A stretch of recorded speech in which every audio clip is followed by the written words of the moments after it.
Hello everyone, welcome back to YouTube channel legal nursery. कैसे हैं आप सब लोग। आज से हम लोग अपने लेक्चर सीरीज में मोहम्मदन लॉ स्टार्ट कर रहे हैं, जिसमें कि हम डावर यानी कि मेहर का जो चैप्टर है वो कंप्लीट करेंगे। ये मोहम्मदन लॉ जो है, मुस्लिम लॉ, ये काफ़ी रिलेवेंट है आपके एग्जामिनेशन पॉइंट ऑफ व्यू से। काफ़ी सारी स्टेट्स की जुडिशरी एग्जाम में ये आता है सब्जेक्ट। जैसे कि अभी हरियाणा कंडक्ट होने वाली है, तो उस एग्जामिनेशन में हिंदू और मुस्लिम लॉ दोनों ही आपको दे रखे हैं। काफ़ी अच्छा वेटेज रहता है, तो इसको हम कवर करते हैं। ओके, चलिए स्टार्ट करते हैं आज का लेक्चर। लेक्चर स्टार्ट करने से पहले, अगर आपने अभी तक हमारी Android application legal nursery download नहीं करी तो उसको डाउनलोड कर लीजिए। वहाँ पे आपको फिलहाल ये सारे कोर्सेज दिख जाएंगे जो कि रन हो रहे हैं, हमने लिस्ट कर दिए हैं। एमपी सिविल जज मेंस एग्जामिनेशन के लिए 51 टॉपिक्स आर्टिकल राइटिंग के हमने लिस्ट कर दिए, काफ़ी नॉमिनल प्राइस में। और इस वीक इस पर डिस्काउंट भी चल रहा है, तो आप वहाँ पे जाके कूपन अप्लाई करके डिस्काउंटेड रेट पे ले सकते हैं। साथ ही साथ टेस्ट सीरीज पेपर 1 एंड 3 की और पेपर 2 की भी हमने लिस्ट कर दी है, जो कि आपकी 7 जून से स्टार्ट हो रही है। तो जल्दी से आप इनरोल कर लीजिए और इस टेस्ट सीरीज का बेनिफिट लीजिए। उसके साथ में हरियाणा जुडिशरी के लिए जो माइनर लॉ है उसकी हम लोग बैच चला रहे हैं। सीबीआई एपीओ एग्जामिनेशन की बैच चल रही है और ऑल स्टेट सिविल जज बैच भी हम लोग रन कर रहे हैं, जो कि काफ़ी nominal price only 500 rupees per month पे हमने स्टार्ट करी है। उसके साथ ही एमपी सिविल जज प्री प्लस मेंस एग्जामिनेशन जो अभी अपकमिंग वैकेंसी आने वाली है, वो भी हम लोग बैच स्टार्ट कर रहे हैं, जिसमें कि लॉ, आपका जीके और current affair plus English and computer सब कुछ कंप्लीट कराया जाएगा। तो आप एप्लीकेशन डाउनलोड कर लीजिए और हमसे एप्लीकेशन पे जुड़िए। इनमें से जो भी कोर्सेज की आप अगर तैयारी कर रहे हैं तो आप उसको ले सकते हैं, कांटेक्ट कर सकते हैं एप्लीकेशन पे ही मुझे। जितने भी अगर कोर्सेज लेंगे तो उसमें आपको फैसिलिटीज मिलेगी, लाइव इंटरेक्टिव क्लासेस की, doubt clearing sessions, recording of lectures और टेस्ट की रेगुलर टेस्ट कंडक्ट होंगे। ओके, चलिए स्टार्ट करते हैं आज का लेक्चर, मोहम्मदन लॉ। तो मोहम्मदन लॉ जो है वो हमारा स्टार्ट होता है, बैकग्राउंड अगर उसका देखें हम लोग, तो प्री इस्लामिक अरेबिया से। हमारा जो डावर का कंसेप्ट है या मेहर का जो कंसेप्ट है वो हमारा कहाँ से ट्रेस होता है, प्री इस्लामिक अरेबिया से, जबकि मुस्लिम लॉ जैसी कोई चीज नहीं थी। ओके, तब से हम इसको देखते आ रहे हैं। तब क्या होता था, तब जब भी मैरिजेस होती थी तो वो बहुत अच्छे से डेवलप्ड नहीं थी, मतलब उनकी जो इंस्टीट्यूशन है वो बहुत अच्छे से डेवलप्ड नहीं था, उनका कस्टम बहुत अच्छे से डेवलप्ड नहीं था जैसा आज है। तो क्या होता था कि उस रिलेशनशिप को कैसे ट्रीट करा जाता था, उस समय जो मैरिटल रिलेशन रहते थे उनको कैसे ट्रीट करा जाता था, बहुत ही बुरी तरीके से। एक तरीके से आपका सेक्सुअल प्लेजर के रूप में उसको देखा जाता था, मैरिटल रिलेशनशिप्स को। ठीक है, अब ये स्लाइटली ही बेटर देन था आपके प्रोस्टिट्यूशन से, इतनी बुरी हालत थी वहां पे उस समय। बाद में क्या हुआ कि आपका जब डेवलपमेंट हुआ इस्लामिक लॉ का, तो चीजें आपकी बेटर होना चालू हुई और एक ऑर्गेनाइज्ड वे में ये स्टार्ट हुआ मैरिज का आपका इंस्टीट्यूशन, है ना। अब वहां पे ये सब इतनी बेकार क्यों थी, ये हालत थी वो इतनी बेकार क्यों थी, क्योंकि जो वाइफ्स थी उनको डिस्पॉइल करके छोड़ दिया जाता था। ठीक है, हेल्पलेस रहती थी वो और अपने सब्सिस्टेंस के लिए परेशान रहती थी कि अब गुजारा कैसे होगा। तो बहुत बुरी स्थिति थी उस समय वाइफ्स की रहती थी। प्लस कोई भी ऑर्गेनाइज सिस्टम नहीं था कानून का किसी भी तरीके का कि कोई अच्छे से इम्प्लीमेंटेशन हो जाए, इन्फोर्स हो जाए, ये सारी चीजें उस समय कुछ भी नहीं थी। उस समय क्या था, एक शीघर मैरिज करके हुआ करती थी, शीघर फॉर्म ऑफ मैरिज। इसमें क्या होता था, एज अ एक्सचेंज कंसेप्ट था। कैसा कि शादी हुई तो जो हस्बैंड है वो क्या करता था, ए और बी, ये पार्टी वाइफ के बदले में क्या देती थी, अपनी सिस्टर या डॉटर, किसको, बी को, और बी क्या करता था, अपनी सिस्टर या डॉटर दे ही रहा है। तो ये एक कंसिडरेशन चल रहा था, अगर ये अपनी लड़की की शादी कर रहा है तो इसके यहाँ से भी फिर किसी लड़की की या बहन की उसके यहाँ पे शादी होगी। तो ये कंसेप्ट चलता था, उसको बोलते थे शिगार फॉर्म ऑफ मैरिज। उसके साथ ही साथ अगर देखें तो उस समय काफी सारे फॉल्स एक्यूजेशन आगे रहते थे। फॉल्स एक्यूजेशन या फिर अनचेस्टिटी, है ना, अनचेस्टिटी ऑफ वुमेन, ये सारे ग्राउंड्स बनते थे। किस चीज के ग्राउंड्स बनते थे, आपके डाइवोर्स के, जिनके बिना पे वाइफ्स को छोड़ दिया जाता था और उनको फिर काफी परेशान होना पड़ता था। ये सारी चीजें अवॉइड करने के लिए ही बाद में ऑर्गेनाइज्ड इंस्टीट्यूशंस चालू हुई मैरिज की। अब इसके तुरंत बाद, इसके साथ ही हम देखें तो एक बीना मैरिज होती थी, बीना फॉर्म ऑफ मैरिज। उसमें क्या होता था, उसमें जो हस्बैंड रहता था वो विजिट तो करता था वाइफ को, लेकिन कभी भी उसको अपने घर नहीं लाता था। ठीक है, वाइफ को विजिट करता था लेकिन अपने घर नहीं लाता था। तो जो वाइफ रहती थी वो क्या कहलाती थी, वाइफ कहलाती थी सदिका, मतलब एक तरीके से फीमेल फ्रेंड आपकी। इसका भी पर्पस जो हमने यहाँ पे देखा था एक तरीके से यही हुआ कि आप घर नहीं ला रहे हैं, विजिट कर रहे हैं लेकिन घर नहीं ला रहे हैं। तो वाइफ जो थी वो कहलाती थी आपकी सदिका। और इसमें जो गिफ्ट दिया जाता था वाइफ को जो गिफ्ट दिया जाता था वो क्या कहलाता था आपका, वो कहला जाता था आपका सदाक, जिसको हम बोलते हैं एक तरीके से डाउरी।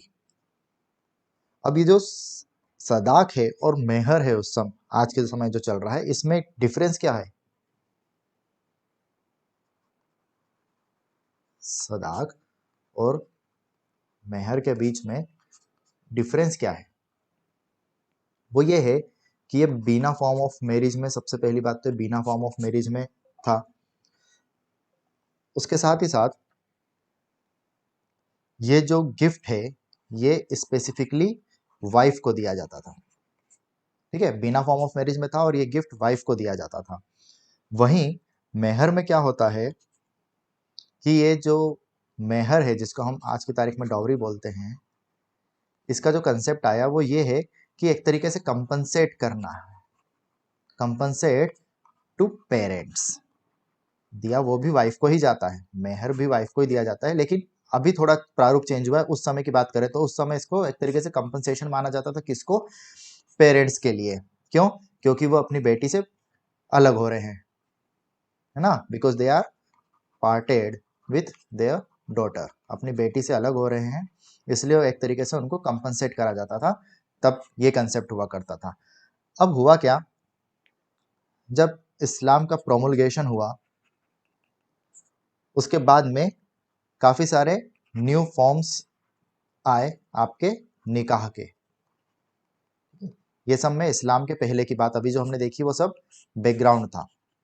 ठीक है, अब यहाँ से हम चालू करते हैं अपना आज का कंसेप्ट, आज क्या चल रहा है। तो न्यू फॉर्म्स ऑफ इस्लाम काफी सारे डेवलप हुए, न्यू फॉर्म्स ऑफ मैरिजेस, निकाह काफी सारे डेवलप हुए, और उसके साथ में ही जो पुराने फॉर्म्स चल रहे थे उन सबको क्या कर दिया, अबोलिश कर दिया। जितने भी कस्टम्स वगैरह चल रहे थे उनको अबोलिश कर दिया गया।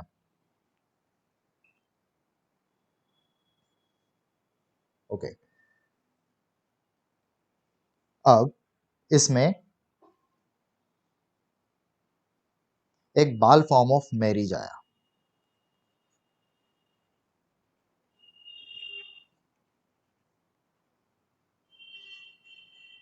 बाल फॉर्म, इसको रिकॉग्नाइज करा आप किसने, प्रॉफिट ने, प्रॉफिट मोहम्मद ने। बाल form of marriage recognized by prophet Muhammad. किस चीज के लिए इसका पर्पस क्या था, इसका पर्पस था कि जो वाइफ की पोजीशन रहती है उसमें सुधार करना, वाइफ की पोजीशन में सुधार करना, जो भी उन्होंने परेशानियां उनको पास्ट मैरिजेस जो होती थी उनमें होती थी, उनसे उनको निजात दिलाना, मुक्ति दिलाना। ठीक है, ये था, ये इस्लाम में लाया गया बाल फॉर्म ऑफ मैरिज। अब इसमें क्या हुआ, इसको कंबाइन करा गया सदाक के साथ में। इसमें एक कंसेप्ट लाया, इस मैरिज फॉर्म के साथ में कंसेप्ट लाया सदाक का। सदाक हमने देखा है यहाँ पे, ठीक है। सदाक का क्यों लाया, क्योंकि इसमें जो वाइफ रहती है, आपकी वाइफ रहती है, उसको गिफ्ट करा जाता है। हमने क्या देखा ऊपर, यहाँ पे जो पहले मेहर चलता था वो क्या था, वो कंपनसेशन टू पेरेंट्स था।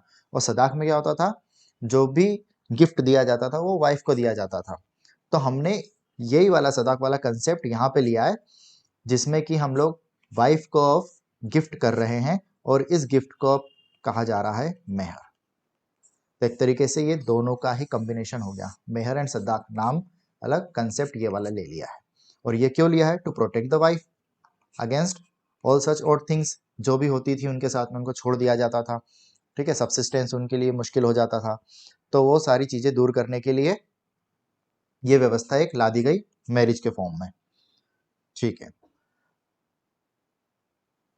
अब इसके बाद क्या हुआ, जब ये कंसेप्ट आ गया तो जो मेहर अब ये कहलाया, तो मेहर जो था वो अब किसके लिए, किसका राइट हो गया, अब्सोल्यूट राइट। किसका हो गया, अब्सोल्यूट राइट ऑफ वाइफ, ठीक है। वाइफ का अब्सोल्यूट राइट हो गया, पेरेंट्स वगैरह इस पे किसी भी तरह का कोई क्लेम नहीं कर सकते, ये वाइफ का राइट है मेहर ना। इतनी चीजें क्लियर, कहानी क्लियर, ओके। अब मेहर देखते हैं कैसा क्या होता है, मेहर क्या चीज होती है आज के पर्सपेक्टिव में, मेहर क्या होता है। तो it becomes payable to wife, ये कब पेएबल होता है, पेएबल टू वाइफ कब दे होता है वाइफ को, शादी पे, ऑन मैरिज, ठीक है। किस तरह से होता है, दो तरीके से, एग्रीमेंट, शादी के समय जो एग्रीमेंट हुआ है, या फिर ऑपरेशन ऑफ लॉ से भी होता है। अगर ये चीज नहीं है, ये चीज होना जरूरी है, ठीक है। सबसे पहली बात तो ये होना जरूरी है, जब भी आपका निकाह होगा तो मेहर फिक्स होगा एग्रीमेंट के थ्रू। अगर ये नहीं हो रहा है तो भी उसको ये नहीं माना जाएगा कि नहीं यहाँ पे एग्रीमेंट नहीं हुआ है तो मेहर अप्लीकेबल नहीं है, हस्बैंड का कोई ऑब्लिगेशन नहीं बनता है वाइफ के लिए, ऐसा नहीं माना जाएगा। और ऑपरेशन ऑफ लॉ के थ्रू उसको इन्फोर्स कराया जाएगा। हम लोग ये आगे अच्छे से देखेंगे, ठीक है। तो दो तरीके से होता है, एग्रीमेंट या फिर ऑपरेशन ऑफ लॉ। अब ये होते भी दो तरह के हों, ये भी हम आगे अच्छे से देखेंगे, अभी सिर्फ नाम देख लेते हैं, प्रॉम्प्ट एंड डिफर्ड। प्रॉम्प्ट आपका जो होता है उसको बोलते हैं मुअज्जल, और इसको बोलते हैं मुवज्जल। ये जो आपकी टर्मिनोलॉजी है इसको ध्यान रखिएगा, एग्जामिनेशन में डायरेक्ट क्वेश्चंस भी आ सकते हैं कि प्रॉम्प्ट और को इनमें से क्या कहा जाता है ना। अब आगे क्या हुआ,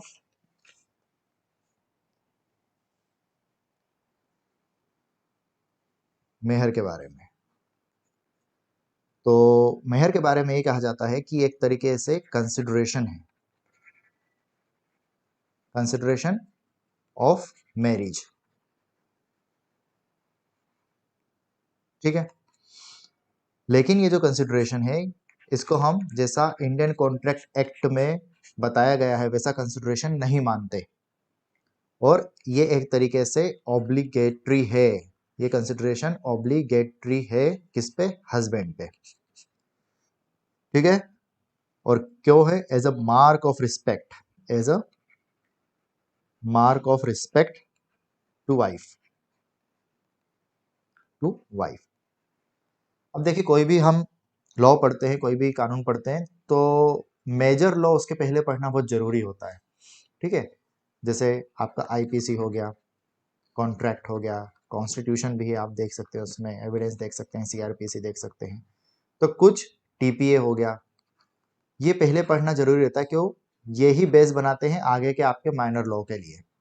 अब हमने यहाँ पे देख लिया कि ये इंडियन कॉन्ट्रैक्ट एक्ट में जो कंसिडरेशन बताई गई है वैसा नहीं रहेगा, ये ये एक तरीके से ऑब्लिगेटरी रहेगा। अब ये आपको तब बहुत अच्छे से समझ आएगा जब आप इंडियन कॉन्ट्रैक्ट एक्ट पढ़ चुके हैं और उसमें कंसिडरेशन की जो डेफिनेशन दी गई है उसको समझते हैं, उसके प्रोविजंस को समझते हैं। अभी के लिए बस इतना ध्यान रखिएगा कि ये ऑब्लिगेटरी है, कंसिडरेशन तो है लेकिन कॉन्ट्रैक्ट एक्ट से अलग ये ऑब्लिगेटरी है, ठीक है। ऐसे ही टीपीए में भी कुछ प्रोविजंस दे रखे हैं जो यहाँ पे भी अप्लीकेबल होते हैं, लेकिन वो हम आगे देखेंगे और टीपीए में अभी नहीं डील करेंगे, जब टीपीए पढ़ेंगे तब उसको देखेंगे। चलिए, तो कंसिडरेशन हमने देख लिया। अब एक नोशन आया कि ये जो मैरिज है ये सिविल कॉन्ट्रैक्ट है आपका, ओके। सिविल कॉन्ट्रैक्ट है। सिविल कॉन्ट्रैक्ट क्यों है? मैरिज इज सिविल कॉन्ट्रैक्ट और साथ ही साथ डावर जो है वो कंसिडरेशन है। लेकिन इस थ्योरी को बाद में एरोनियस बताया गया। क्यों बताया गया? क्योंकि इसमें जो डावर है वो स्पेसिफाइड नहीं हो तो भी अगर आप इसको कंसिडरेशन बोल रहे हैं तो ये स्पेसिफाइड होना और देना जरूरी है। लेकिन इंडियन कॉन्ट्रैक्ट से अलग हटके हम इसलिए देखते हैं इसको क्योंकि अगर डावर स्पेसिफाइड नहीं है तो भी लॉ ये कन्फर करता है, बाय ऑपरेशन ऑफ लॉ उसको वाइफ को राइट दिया गया है कि वो इसको इन्फोर्स कर सकती है। तो लॉ कन्फर करता है वाइफ के ऊपर ऑथोरिटी इसको क्लेम करने की, ओके, ठीक है। तो इसको ये माना गया था पहले कि एक सिविल कॉन्ट्रैक्ट है, वो इसलिए है क्योंकि इसमें जो कंसिडरेशन है वो डार है। लेकिन बाद में इसको मना कर दिया गया कि नहीं, कंसिडरेशन तो इसको आप बोल सकते हैं लेकिन फिर भी ये एक तरीके से थोड़ी अलग कंसिडरेशन है। अगर इसमें डार स्पेसिफाइड नहीं भी है तो भी आप इसको इन्फोर्स कर सकते हैं।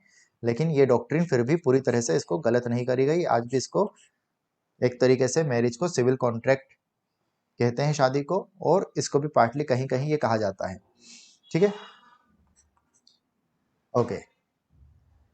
अब ये जो प्रेजेंट फॉर्म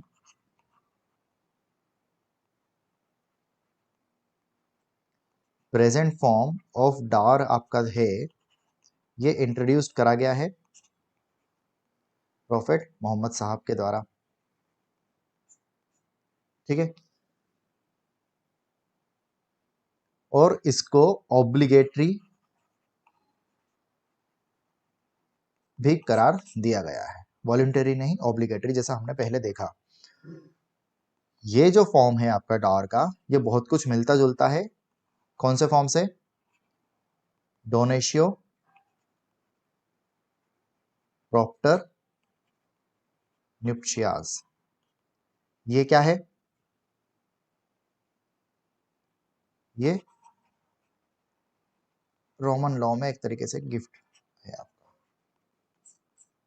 ठीक है। लेकिन रोमन लॉ और इसमें ये जो गिफ्ट है इन दोनों में क्या डिफरेंस है कि ये आपका वॉल्यूंटरी है और ये वाला आपका क्या है? ऑब्लिगेटरी है, ठीक है।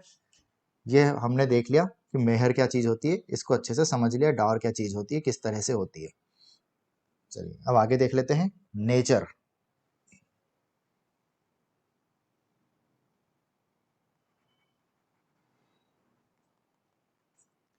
नेचर नेचर क्या होता है डार का? हमने जो भी अभी चीजें देखी उसको पहले देख लेते हैं। एक तो एनालॉजी के नाम से।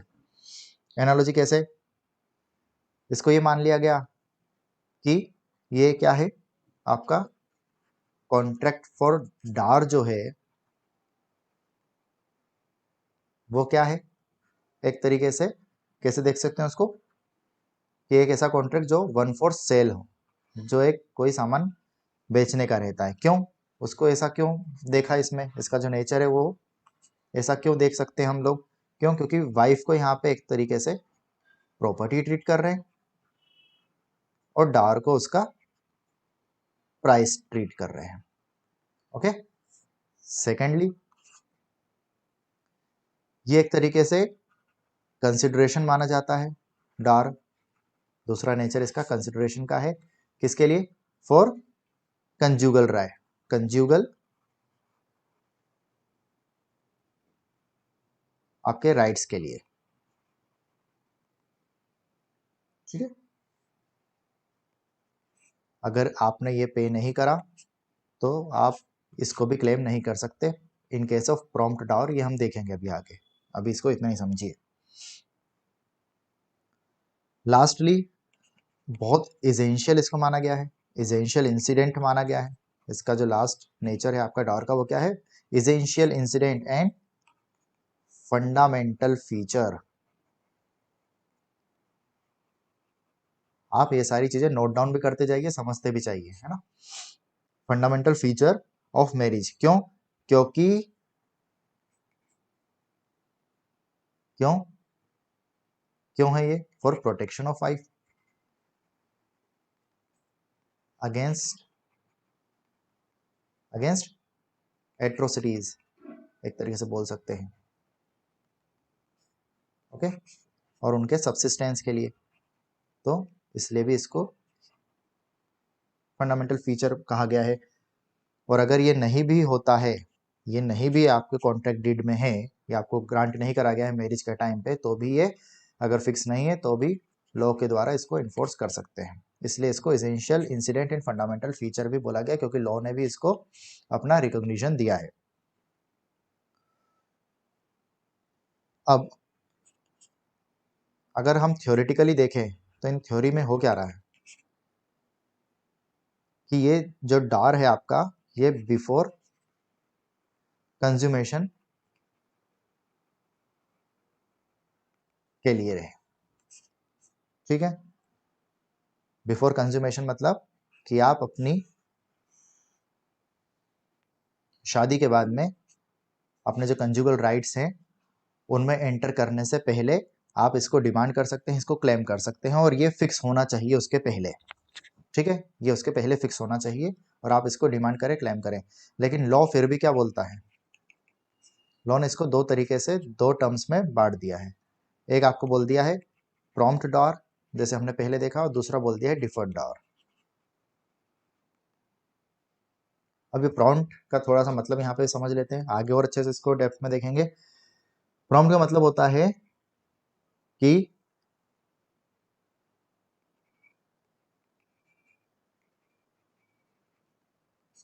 आपको ये इमीडिएटली पेएबल होगा, आप अपनी वाइफ को पेमेंट के पहले कंजुगल राइट्स के लिए फोर्स नहीं कर सकते, ठीक है ना, कंजुगल डोमिसाइल के लिए फोर्स नहीं कर सकते। आपको पहले इमीडिएटली इसको पे करना पड़ेगा, या फिर आपको तब पे करना पड़ेगा जब वाइफ इसकी डिमांड करती है। तो ये वाइफ के ऊपर है कि इमीडिएटली वो नहीं पे कर रही है कोई बात नहीं, लेकिन बाद में वो डिमांड कर सकती है। ठीक, दो चीजें यहाँ पे हो गई, और समझेंगे डेप्थ में आगे, अभी के लिए इतना ही समझो। और डिफर्ड क्या होता है, डिफर्ड से याद रख लो, dissolution of marriage, dissolution of marriage. अब डिसोल्यूशन ऑफ मैरिज कैसे हो सकती है, by death of either party, है ना, याद रखना, ईदर पार्टी, कोई भी पार्टी की डेथ पे डिसोल्यूशन हो सकता है, और या फिर डाइवोर्स पे डिसोल्यूशन हो सकता है। तो इन दोनों कंडीशन में वाइफ डिमांड कर सकती है, ठीक है, वाइफ डिमांड कर सकती है, और अगर वाइफ की डेथ हो गई तो उसका जो है वो इस डिफर्ड डार को डिमांड कर सकता है। यहां तक के लिए अभी इतना समझे, बाकी प्रॉम्प्ट और डिफर्ड डॉर हम आगे अच्छे से समझेंगे। अब थोड़ी और चीजें समझ लेते हैं नेचर के बारे में। तो ये जो डॉर होता है, ये क्या होता है, एक तरीके से इसको डेब्ट बोला गया है। क्या बोला गया है, डेब्ट बोला गया है। डेब्ट मतलब ऋण, ऋण आपका, है ना, कर्जा। तो ये क्या होता है, ये जो वाइफ रहती है, ये दूसरे क्रेडिटर्स के साथ में ही उन्हीं के पोजीशन पे एक तरीके से प्लेस हो जाती है, इन्फोर्स कराने के लिए उसी की पोजीशन पे प्लेस हो जाती है, और जो हस्बैंड रहता है उसकी जो संपत्ति, उसकी एस्टेट है, उससे ये क्लेम कर सकती है, ठीक है। तो अगर और भी हस्बैंड के क्रेडिटर्स हैं तो वाइफ भी एक तरीके से उसी पोजीशन पे हस्बैंड की क्रेडिटर ही एक तरीके से हो जाएगी, और उसका भी इस तरीके से हस्बैंड की एस्टेट पे डेट हो जाएगा जिसको वो क्लेम कर सकती है। दूसरा, अगर वो पोजीशन में ही है, जो एस्टेट है उसके वो पोजीशन में ही है वाइफ, और अभी तक पेमेंट करा नहीं है, इस केस में पेमेंट नहीं करा है, इस केस में भी पेमेंट नहीं करा है डॉर का, तब वाइफ क्या कर सकती है, रिटेन कर सकती है पोजीशन को, रिटेन कर सकती है पोजीशन को, किस किस के अगेंस्ट में कर सकती है, जो डार उसको बताया गया है, जो फिक्स करा गया था, वो जब तक उसको मिल नहीं जाता तब तक वो पोजीशन रिटेन कर सकती है against creditor of husband. Husband अगर खुद है तो उसके अगेंस्ट में भी पोजेस कर सकती है, और अगर कोई और हेयर्स है तो उनके अगेंस्ट में भी कर सकती है, जब तक उसको उसका डार का जो पेमेंट है वो मिल नहीं जाता। साथ में ही ये क्या है, एक तरीके का डेट तो हमने बोल दिया, लेकिन ये क्या है, ये चार्ज नहीं माना जाता कानून में। It is not considered as a charge. ठीक है, और चार्ज नहीं मानते हैं तो इसका जो इफेक्ट होगा वो क्या होगा, इसका इफेक्ट ये होगा कि जो विडो है, अगर उसके हस्बैंड की डेथ हो गई है तो वो क्रेडिटर्स को प्रिवेंट नहीं कर सकती, क्रेडिटर को प्रिवेंट नहीं कर सकती हस्बैंड की एस्टेट से, या जो उसके पास एस्टेट है उससे कुछ भी रिकवर करने के लिए। जितना उसका डेट है, जितना उसका मेहर है, डार है, बस उतना वो उतना ही प्रोटेक्ट कर सकती है, उसके अलावा वो प्रोटेक्ट नहीं कर सकती है। ओके, इतना समझिए। तो एक तरीके से क्या मान लिए हम, क्या है, it is an unsecured debt. अब फिर से वही बात हो गई कि ये जो वर्ड आपके आ गए डेट और अनसेक्योर्ड डेट, ये कहाँ पे आपको देखने पड़ेंगे, ट्रांसफर ऑफ प्रॉपर्टी एक्ट जब हम देखेंगे तब अपने को बहुत अच्छे से ये चीजें समझ आएंगी। अभी बस जो टर्मिनोलॉजीज है वो समझ लीजिए कि ये अनसेक्योर्ड है, सेक्योर्ड नहीं है, और इसलिए इसका जो इफेक्ट है वो ये है कि जो वाइफ या विडो रहेगी, वो रैंकिंग जो उसकी रहेगी वो इक्वल टू क्रेडिटर रहेगी, क्रेडिटर से पहले नहीं आ सकती, ना क्रेडिटर के बाद में आएंगी। एक तरीके से ये बोल सकते हैं, तो इक्वल टू क्रेडिटर, वो अपना जो अधिकार है वो तो ले सकती है, ऐसा नहीं कि क्रेडिटर सब ले जाए, उनको उनका जितना डेट है वो तो रिटेन करने के लिए अधिकार दिया गया है, और वो सेटिस्फाई भी कर सकती है हस्बैंड के एस्टेट से, लेकिन क्रेडिटर्स को प्रोहिबिट नहीं कर सकती है उनका जो डेट है वो रिकवर करने से। ठीक है, यहां तक हमने देख लिया। अब हम देखेंगे नेक्स्ट कि इनका जो इंटरेस्ट है, एक तरीके से बोले कि इंटरेस्ट जो इसमें आता है, जो क्रिएट हो रहा है इंटरेस्ट, है ना, आपके डार के रूप में, वो क्या है, वो रेस्ट्रिक्टेड इंटरेस्ट है। रेस्ट्रिक्टेड इंटरेस्ट है मतलब वो एलियनेट नहीं कर सकती, प्रॉपर्टी को ट्रांसफर नहीं कर सकते। एलियनेट और ट्रांसफर नहीं कर सकते तो क्या कर सकते हैं, बस रेस्ट्रिक्ट टू एंजॉयमेंट, है ना, उनके एंजॉयमेंट के लिए ही इसको माना गया है। ये नहीं कि उनका अधिकार बन गया वो एलिनेट कर दे, ट्रांसफर कर दे, बेच दे। आप हो, आपका अधिकार है, आप उसको एंजॉय करो, उस प्रॉपर्टी में रहो, उसको अपने लिए इस्तेमाल करो, और इसलिए इसको with in section 6D of transfer of property act माना गया है। ठीक है, इस इंटरेस्ट को क्या माना गया है, इस सेक्शन के अंतर्गत माना गया है। ये सेक्शन कैसे डील करता है आपका, ये करता है कि what may be transferred and what not, क्या क्या चीजें ट्रांसफर हो सकती है और क्या क्या नहीं, तो उसमें इसको मना कराया गया है कि ये नहीं हो सकता आपका ट्रांसफर। ओके, चलिए, इंपॉर्टेंस क्या है, हमने ये सारी नेचर भी देख लिए पूरे कंप्लीट, अब इंपॉर्टेंस भी समझ लेते हैं। इसको डेप्थ में इसलिए समझ रहे हैं ताकि एक बार में चीजें बहुत अच्छे से स्पष्ट हो जाए, और एग्जामिनेशन में फिर कभी भी कोई परेशानी नहीं आए, क्वेश्चन कितना भी घुमा फिरा के आए, इसलिए हर एंगल से इसको हम लोग देख रहे हैं।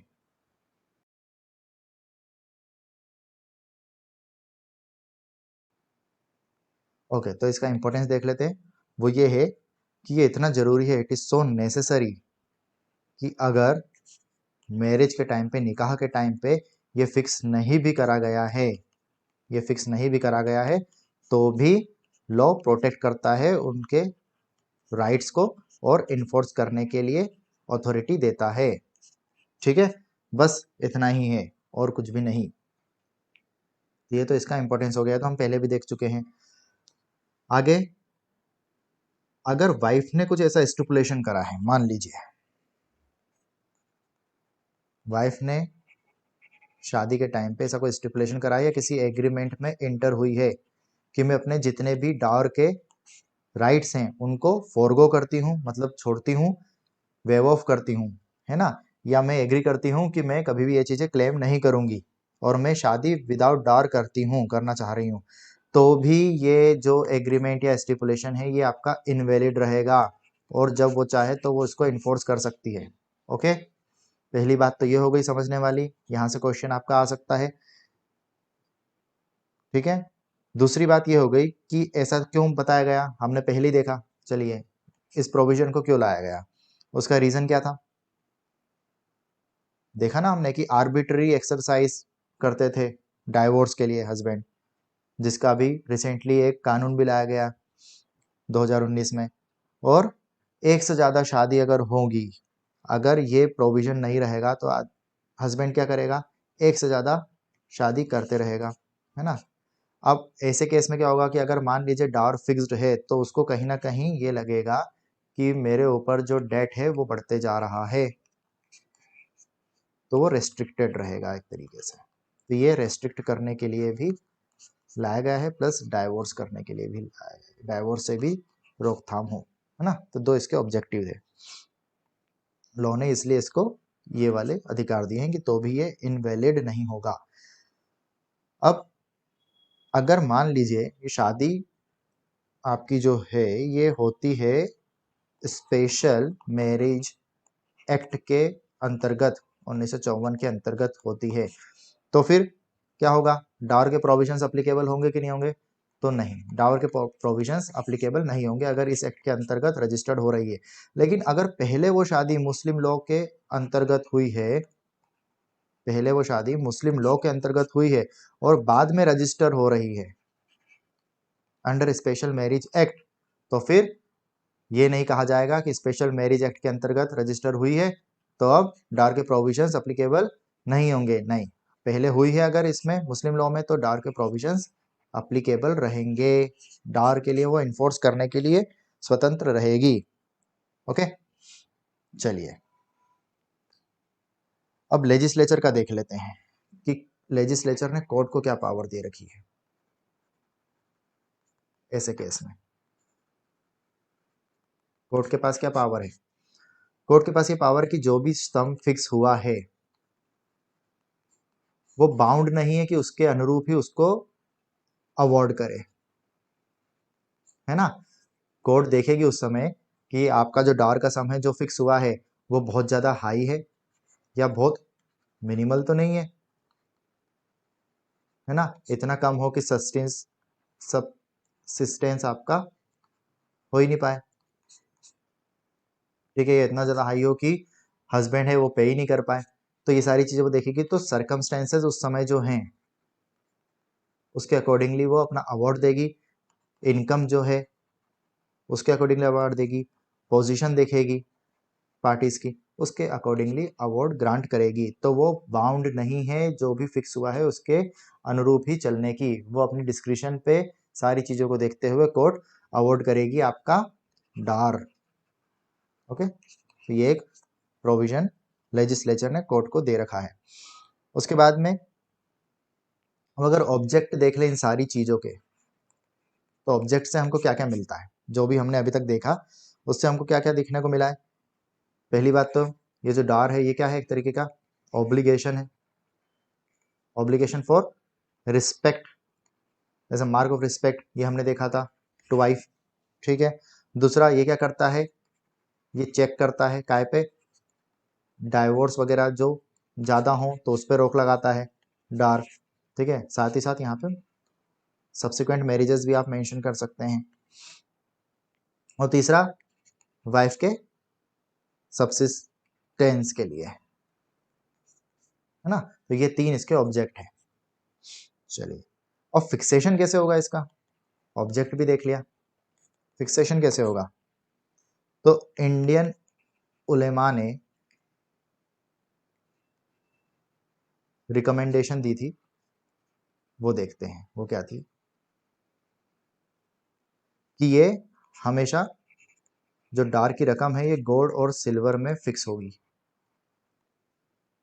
क्यों, क्योंकि करेंसीज जो रहती हैं इनमें कभी भी फॉल आ सकता है। तो उस डर से कि अगर इसमें टाइमिंग उस समय जब ये इन्फोर्स करा रही है फॉल आ गया तो फिर क्या होगा, जो मेहर की रकम दी वो क्या इतनी पर्याप्त हो पाएगी, इतनी अप्रोप्रिएट रहेगी कि वाइफ के आगे के जीवन के लिए सेटिस्फैक्ट्री हो? तो नहीं, उन्होंने बोला कि ये जोखिम भरा निर्णय हो सकता है, तो इसलिए गोल्ड और सिल्वर में इसको फिक्स कर देते हैं। ठीक है, चलिए अब देखते हैं इंक्रीज और डिक्रीज हो सकता है क्या। एक बार फिक्स हो गई तो क्या इंक्रीज या डिक्रीज होगा? तो बिल्कुल बिल्कुल हो सकता है। जो हस्बैंड है वो कभी भी शादी के बाद कभी भी इंक्रीज कर सकता है, डिक्रीज नहीं करेगा, इंक्रीज कर सकता है। जो फिक्स हुई है उसको इंक्रीज कर सकता है। ओके, डिक्रीज का अधिकार नहीं है।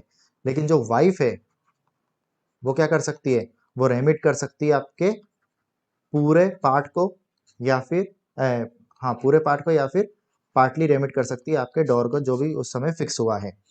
लेकिन ये स्पेसिफिकली ये कब लागू होगा, ये आफ्टर मैरिज की बात कर रहा हूं मैं, याद रखिएगा इस चीज को, बिफोर मैरिज नहीं।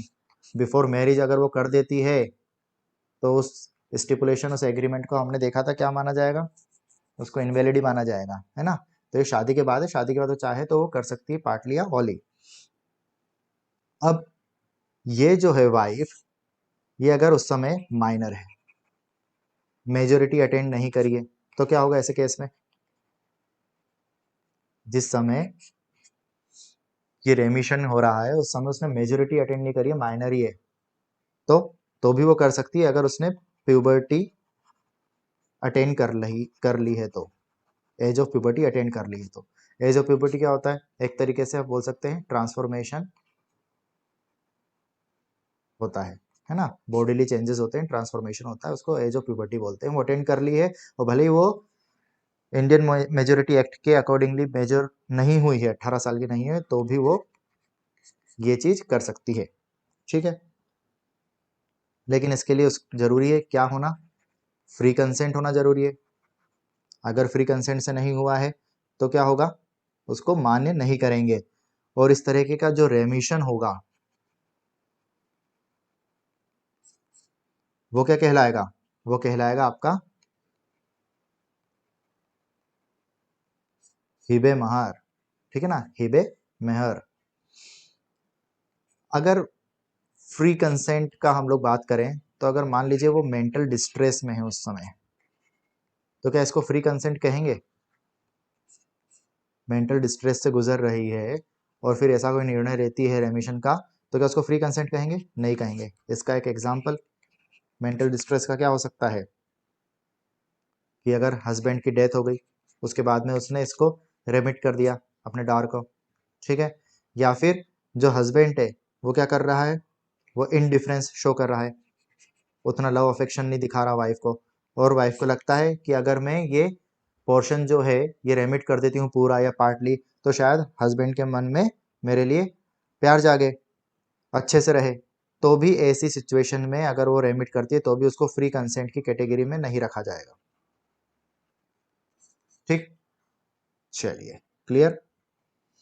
लेकिन ये चीज जो मैंने होली और पार्टली वाली बताई है रेमिशन की, ये सिर्फ और सिर्फ आफ्टर मैरिज के बाद की है। बिफोर मैरिज हो रहा है तो उसको इनवैलिड माना जाएगा, कि शादी होने से पहले ही बोल दे कि नहीं मुझे कुछ नहीं चाहिए, हाँ, वो इनवैलिड। इनवैलिड मतलब अगर वो क्लेम नहीं करे बाद में तो कोई इशू ही नहीं, लेकिन वो क्लेम करे तो कोई बात नहीं, वो कर सकती है। ये नहीं बोल सकते कि नहीं उसने रेमिट कर दिया था, लेकिन यहाँ पे अगर वो रेमिट कर रही है शादी के बाद में तो फिर वो बाद में एलिजिबल नहीं रहेगी।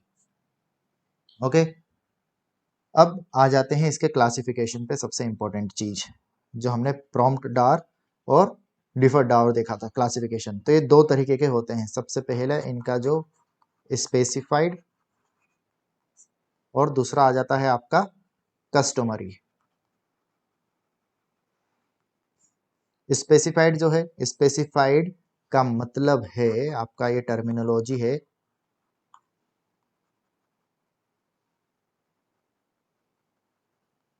मेहर ए मुसम्मा, ठीक है, और इसका मतलब है आपका मेहर ए मिसल।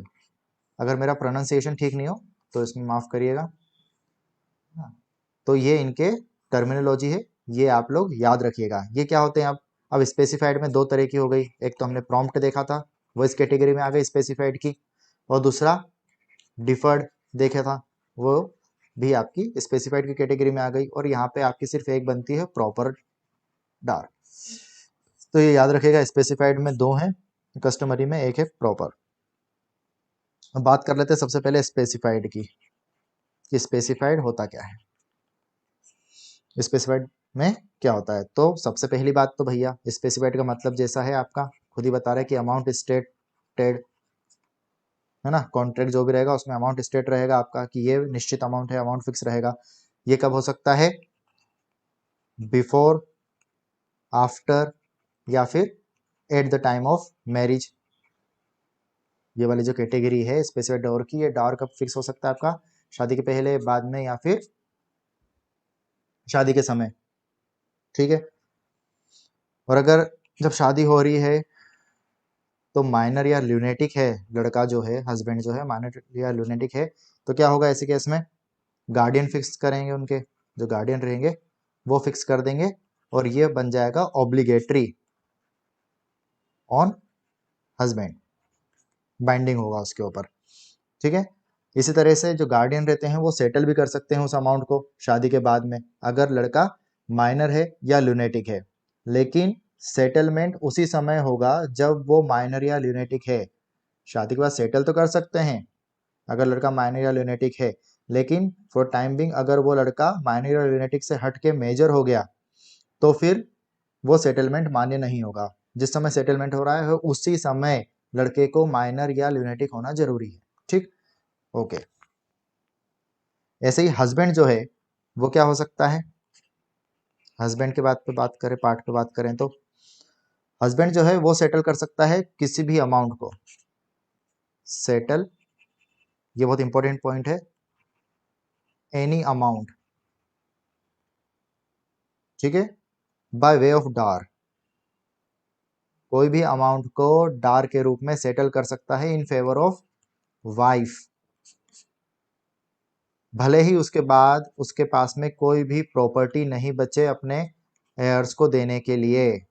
इस बात को याद रखिएगा, वो पूरी प्रॉपर्टी, अगर उसने बात करी है कि मेरे पास में 4 घर हैं और एज अ डावर मैं तुम्हें 2 घर दूंगा, लेकिन शादी के बाद वो बोलता है कि नहीं मैं तो चारों के चारों ही तुम्हें दे रहा हूँ, सेटल कर रहा हूँ, तो फिर उसको कोई नहीं रोक सकता, वो उसका अधिकार है हस्बैंड का ऐसा करना। ठीक है, भले ही हेयर्स के पास कुछ नहीं बच रहा हो। हाँ, क्रेडिटर्स हुए, ये चीजें हुए, अगर कोई चार्ज पहले से बनाओ तो वो बात अलग है। ठीक है, तो इसको फ्रॉडुलेंट तब तक नहीं कहेंगे। अब फिर से ट्रांसफर ऑफ प्रॉपर्टी एक्ट की बात आ गई कि अगर वो ये सारी चीजें कर देता है, क्रेडिटर्स बचे हुए हैं उसके लेने के लिए, तो फिर तो फ्रॉडुलेंट ट्रांसफर हो जाएगा। तो फ्रॉडुलेंट नहीं कहा जाएगा जब तक कि क्लियर इंटेंशन उसका वहां पे साबित नहीं हो जाए कि ये फॉर द डिफ्रॉडिंग ऑफ क्रेडिटर्स ये एक्ट करा गया है। अदरवाइज वो कर सकता है वाइफ के हित में पूरा का पूरा। ठीक है। अब यहाँ पे कुछ स्कूल्स ने कुछ बात भी करी गई है आपकी, जैसे आपका हो गया हनाफी स्कूल ऑफ लॉ, है ना, हनाफी लॉ, वो क्या बोलता है कि ये जो सेटलमेंट है ये कभी भी 10 दिरहम से कम नहीं होगा। ठीक है। और मलिकी स्कूल क्या बोलता है, वहीं पे मलिकी लॉ क्या बोलता है, वो 3 दिरहम की बात करता है। 1 दिरहम में 6 से 7 रुपए के आसपास, 4 या 5 रुपए के आसपास ऐसे होते हैं कुछ। ठीक है, तो ये दोनों ये बात करते हैं। ये उस समय की बात बता रहा हूं मैं, अभी तो ये इतना प्रिवेलेंट है ही नहीं। वहीं शिया लॉ क्या बोलता था, शिया लॉ बोलता था कि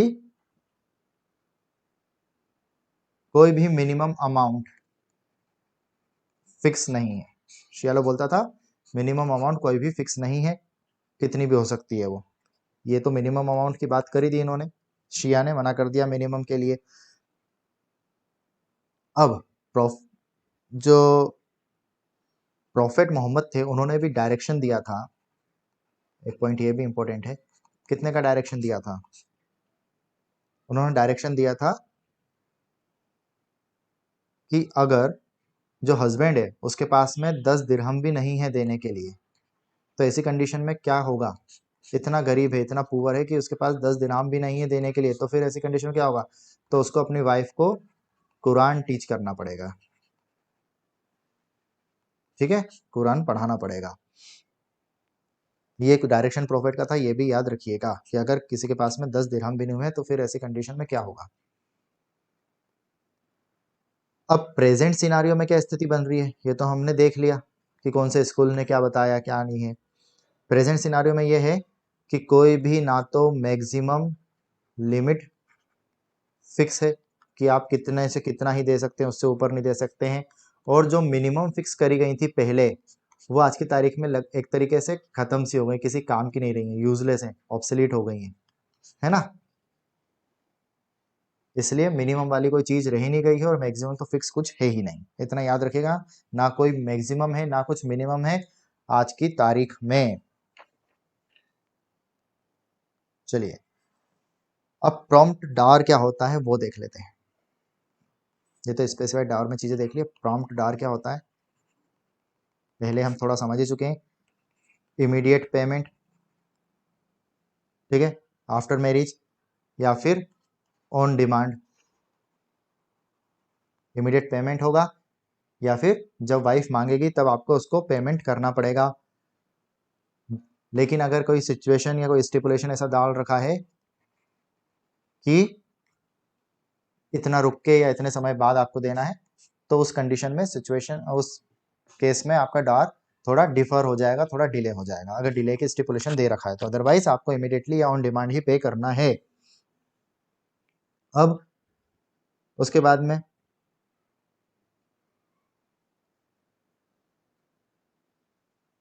ये कभी भी रियलाइज हो सकता है ना। रियलाइज जो है, रियलाइज मतलब चेक रियलाइज होता है ना जैसे, उस तरीके से। तो ये कभी भी शादी के बाद में किसी भी समय रियलाइज कर सकते हैं इसको, बिफोर और आफ्टर मैरिज, बिफोर और आफ्टर मैरिज दोनों जगह इसको बताया गया है, ठीक है। दूसरी बात, अगर ये नहीं होता है, इसका पेमेंट नहीं होता है,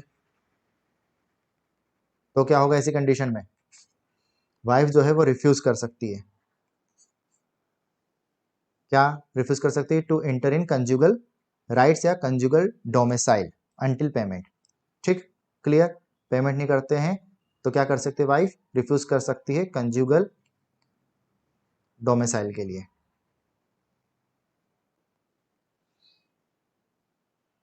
अब मान लीजिए कि ये जो वाइफ है ये माइनर है, तो ऐसी कंडीशन में क्या होगा?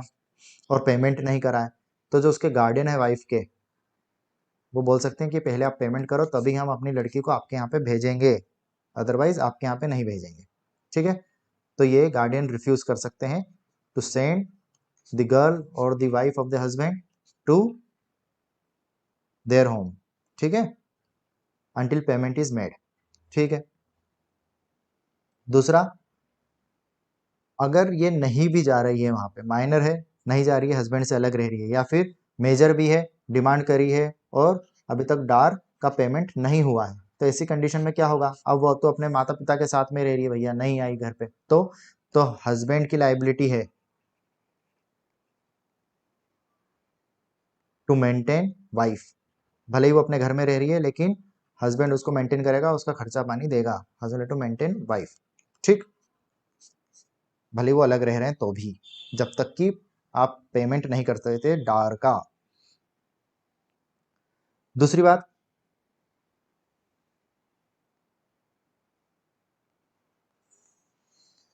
ये जो है ये कभी भी प्रॉम्प्ट डार आपका डिफर डॉवर नहीं बनता, डिफर डार नहीं बनता आफ्टर कंज्यूमेशन ऑफ मैरिज भी। हमने क्या देखा ऊपर? इमीडिएटली पेमेंट या फिर ऑन डिमांड, है ना। और वो मना कर सकती है कि जब तक आप ये नहीं देते हो तब तक मैं कंजुगल डोमिसाइल में इंटर नहीं करूंगी। लेकिन मान लीजिए कि कंजुगल डोमिसाइल में इंटर हो गया है, कंज्यूमेशन हो गया है, तो उसके बाद में क्या ये डिफर हो जाएगा? अभी डिमांड नहीं कराए तो क्या डिफर हो जाएगा या फिर वो क्लेम नहीं कर सकती? नहीं, तो ऐसा नहीं है, ये तब भी डिफर नहीं माना जाएगा और वाइफ जो है उसके पास में तब भी अब्सोल्यूट राइट रहेगा स्यू करने के लिए, रिकवरी के लिए स्यू करने का अब्सोल्यूट राइट रहेगा। और कोर्ट ऐसे केस में क्या करेगी?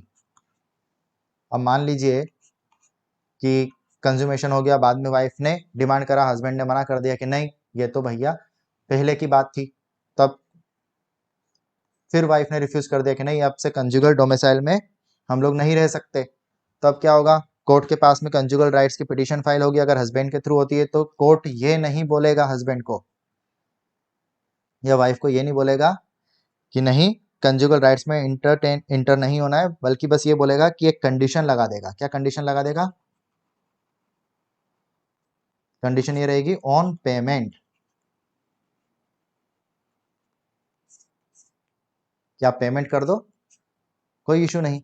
अगर आपने डार का पेमेंट नहीं करा तो पेमेंट इशू कर दो, अदरवाइज ये चीज नहीं होती तो कंजुगल राइट्स की जो पिटीशन है वो डिसमिस ही हो जाती। लेकिन यहाँ पे डिसमिस नहीं करते हुए कंडीशन लगा देगा कि अगर आपने पेमेंट कर दिया है तो आप इसके लिए एलिजिबल हो। ओके, ठीक है। अब अगला पॉइंट देख लें इसका, इसमें और क्या चीज हो सकती है? लिमिटेशन देख लेते हैं। हमने कोर्ट की बात करी तो लिमिटेशन कहाँ से चालू होगा? जब से डिमांड कराए या रिफ्यूजल कराए। डार की डिमांड करी है, साथ में रहने के लिए रिफ्यूज करा है, तब से लिमिटेशन चालू होगा और इसका लिमिटेशन पीरियड रहता है 3 साल का। ऑन द अदर हैंड अगर ये डिफर्ड वाला है ना, और डिसोल्यूशन ऑफ मैरिज हो रहा है तो फिर इसकी भी लिमिटेशन 3 साल की रहेगी from the date of divorce, death, है ना, 3 साल की इसमें भी रहेगी। तो हमने लिमिटेशन भी देख लिया। अब एक last point lapse of time वाला, कि अगर काफी टाइम से साथ में रह रहे हैं, सालों हो गए, और ऐसी कोई डिमांड वाइफ के थ्रू आई नहीं डार लेने की, तो क्या उसको ये माना जाएगा कि नहीं इतने टाइम से तुमने नहीं माना तो ये अब लैप्स हो गया तुम्हारा, अब तुम मांगोगे तो तुम्हें नहीं मिलेगा, तुम एलिजिबल नहीं हो? नहीं। तो lapse of time raises no presumption in favour of payment of dower. कोई किसी भी तरीके का कोई प्रिजम्पशन नहीं रहता, है ना। डार के लिए वो कभी भी डिमांड कर सकती है, भले कितना समय हो जाए। ओके, प्रॉम्प्ट देख लिया हमने। अब लास्ट हमारा पॉइंट आज का देख लेते हैं, डिफर्ड। डिफर्ड डार क्या होता है?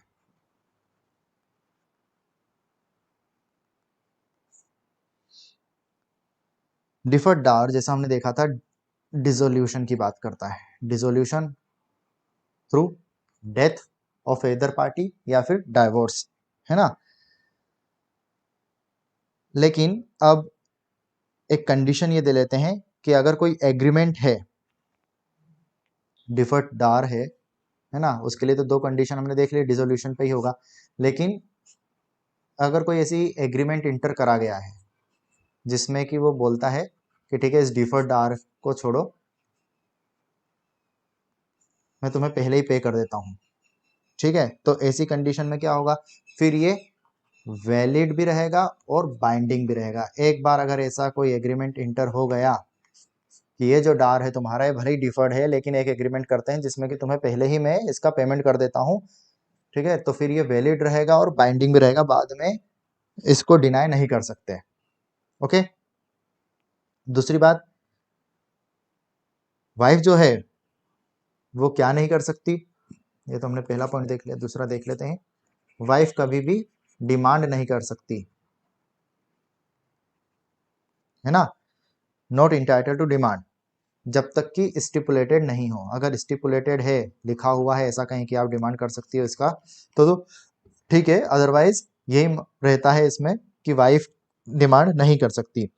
लेकिन लेकिन डिमांड कब कर सकती है? हमने एक पॉइंट तो देखा था, प्रॉम्प्ट डार में डिमांड कर सकती है, और यहाँ पे वाइफ कभी भी डिमांड नहीं कर सकती जब तक कि स्टिपुलेटेड नहीं हो। लेकिन भले ही वाइफ डिमांड नहीं कर सकती है, पर हस्बैंड ट्रीट कर सकता है डिफर्ड डार को एज प्रॉम्प्ट डार, ठीक है, हस्बैंड इमीडिएट पे करके उसको प्रॉम्प्ट डार ट्रीट कर सकता है, और इस तरीके का कोई भी ट्रांसफर ये वॉइड नहीं होता। अब फिर वही कंडीशन आ जाती है आपकी ट्रांसफर ऑफ प्रॉपर्टी एक्ट की, कि भैया डिफर्ड डार की बात करी गई थी तो तुम इमीडिएटली पे करके कहीं क्रेडिटर्स हैं उनको तो कहीं फ्रॉड नहीं कर रहे हो, तो फिर से आपके इंटेंशन वगैरह देखा जाएगा। एक्चुअल इंसॉल्वेंसी तो नहीं है, वो सारी चीजें देखी जाएगी। ठीक है, आगे रिलिंक्विशमेंट कैसे कर सकते हैं, इसमें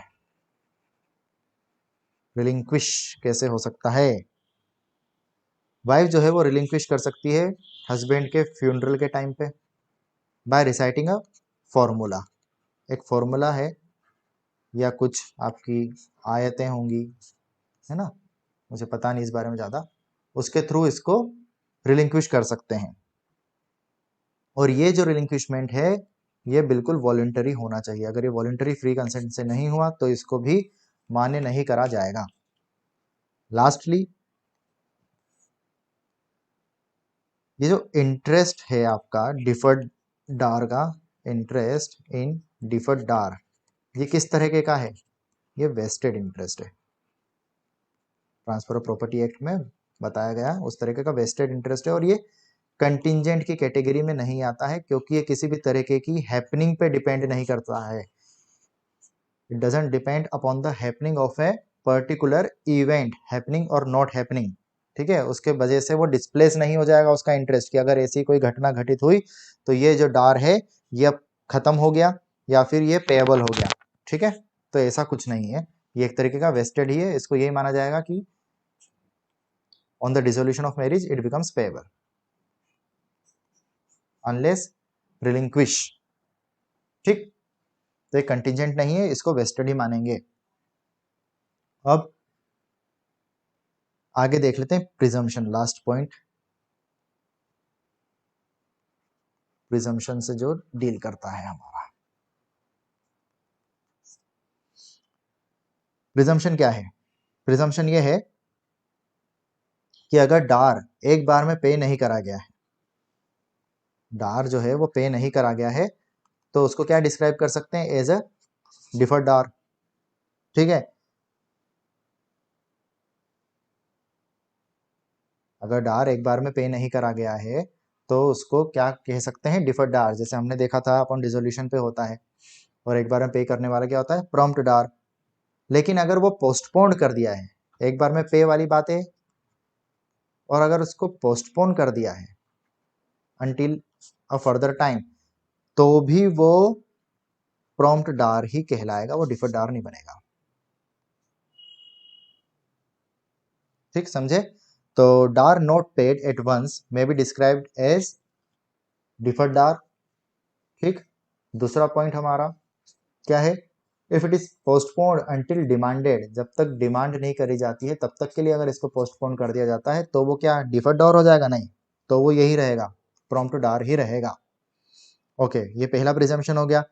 दूसरा प्रिजम्पशन है कि हमारा जो डिफर्ड डार है वो कभी भी प्रॉम्प्ट नहीं बन सकता। डिफर्ड डार कभी भी प्रॉम्प्ट डार नहीं बन सकता। क्यों? किस रीजन की वजह से? सिंपली इसलिए कि वाइफ ने उसको डिमांड कर लिया है। अगर डिफर्ड डार की डिमांड वाइफ करती है कि मुझे डिफर्ड डार है लेकिन मुझे अभी पेमेंट करो, तो वो प्रॉम्प्ट डार नहीं होगा। हमने देखा था डिफर्ड डार में कि हस्बैंड उसको दे सकता है, हस्बैंड ट्रीट कर सकता है प्रॉम्प्ट डार डिफर्ड डार को, लेकिन वाइफ नहीं उसका क्लेम कर सकती है। ठीक है, तो ये प्रॉम्प्ट डार नहीं बन सकता। अब कबीन नामा जो है आपका, जिसको हम डीड बोलते हैं आपकी, है ना, कॉन्ट्रैक्ट डीड, वो अगर अमाउंट फिक्स करता है, फिक्स कर दिया, लेकिन ये नहीं बताया कि कौन सा कितना पोर्शन है वो प्रॉम्प्ट डार है या फिर डिफर्ड डार है, तो ऐसी कंडीशन में क्या होगा? कबीननामा जो आपकी कॉन्ट्रैक्ट डीड है उसमें फिक्स तो कर दिया है कि मान लीजिए 10 लाख ऑफ रुपीज, लेकिन ये नहीं बताया कि इस 10 लाख में से प्रॉम्प्ट डार कितना है, डिफर्ड डार कितना है, तो ऐसी कंडीशन में क्या होगा? तो इसमें कुछ डायरेक्शंस दे रखे हैं। सबसे पहले तो हम देख लेते हैं, Allahabad and Bombay high court ने कुछ डायरेक्शंस दिए। वो ये दिए गए हैं कि ऐसी केसेस में जहाँ पे पोर्शंस डिफाइंड नहीं है कि कितना क्या हो सकता है, तो वहां पे क्या चीजें, कुछ चीजें देखनी पड़ेंगी कोर्ट को। वो आपका आ जाता है position in life of parties, दूसरा कस्टम्स, ठीक है, तीसरा टोटल अमाउंट कितना है, और चौथा हस्बैंड का स्टेटस क्या ऐसा है। उसके अनुरूप ये पता लगाएगा और ये बताया जाएगा कि ये प्रॉम्प्ट डॉवर इतना पोर्शन रहेगा और डिमांड डॉवर इतना पोर्शन रहेगा। साथ ही साथ शिया लॉ में हम देखें तो शिया लॉ ने भी कुछ डायरेक्शंस दे रखे हैं आपके। वो क्या बता रहे हैं कि पूरा का पूरा जो डार है वो आपका प्रॉम्प्ट डार ही रहेगा ऐसी सिचुएशन में जहां पे बताया नहीं गया है। वहीं पे मद्रास प्रेसिडेंसी साइड हम देखें तो उन्होंने बोला है कि शिया लॉ हो या सुन्नी लॉ हो, इसको हम प्रॉम्प्ट डार ही मानेंगे। और सुन्नी लॉ अगर की बात करें हम स्पेसिफिकली, तो सुन्नी लॉ बोलता है हाफ हाफ, कि हाफ प्रॉम्प्ट डार और हाफ डिफर्ड डार।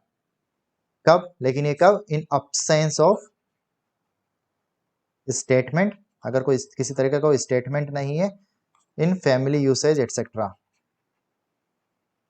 ठीक है ना, पास्ट कोई प्रेसिडेंट्स वगैरह नहीं है तो ऐसी सिचुएशन में, इंसिडेंट्स नहीं है तो ऐसी सिचुएशन में उसको हाफ ऑफ कंसिडर करेंगे।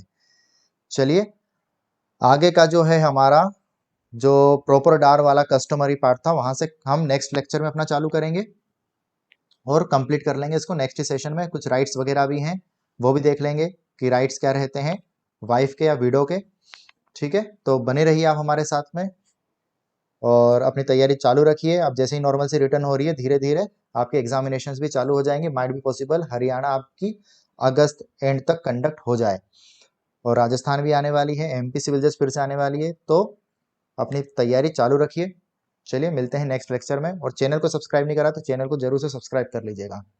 Thank you so much.